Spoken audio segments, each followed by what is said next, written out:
নগাঁও আৰু মৰিগাঁও জিলাবাসীৰ বাবে এটি ভাল খবৰ। এতিয়া আপুনি নগাঁৱতে পাব লোকেল শিঙি মাছৰ পোনা, লগতে লোকেল মাগুৰ মাছৰ পোনাও পাব। চান্দা মাছৰ পোনা, কচ, পাংগাছ মাছৰ পোনা, চিতল মাছৰ পোনা, যিকোনো ধৰণৰ মাছৰ পোনা লাগে আপোনাৰ ইয়াত পাই যাব। গুণগত মানৰ শিঙি আৰু মাগুৰ মাছৰ খেতি কৰি আপুনি লাখ লাখ টকা উপাৰ্জন কৰিব পাৰিব।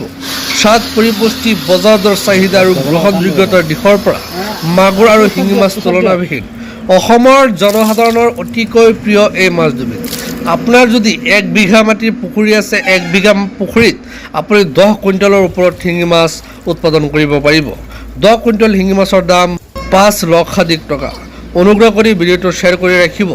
পুখুৰীত শিঙি মাছ পালন কৰাটো এক লাভজনক ব্যৱসায় যদি আপুনি ভালদৰে শিঙি মাছৰ খেতি কৰিব পাৰে।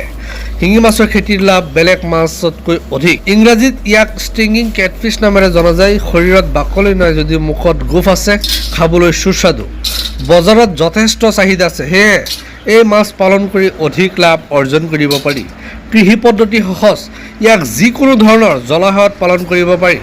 অক্সিজেনৰ অভাৱ, অত্যাধিক পানীৰ উষ্ণতা আৰু আনকি পচা পানীৰ দৰে প্ৰতিকূল পৰিৱেশত জীয়াই থাকে। ইয়াক কম পানীত আৰু উচ্চ ঘনত্বত পালন কৰিব পাৰি। আপোনাৰ যদি চান্দা মাছৰ পোনা লাগে, শিঙি মাছৰ পোনা লাগে, কচ আৰু পাংগাছ মাছৰ পোনা লাগে, চিতল মাছৰ পোনা লাগে, যিকোনো ধৰণৰ মাছৰ পোনা লাগে, আমাৰ লগত যোগাযোগ কৰিব। স্ক্ৰীনত কণ্টেক্ট নাম্বাৰ দিয়া আছে আৰু ভিডিঅ'টো শ্বেয়াৰ কৰি ৰাখিব।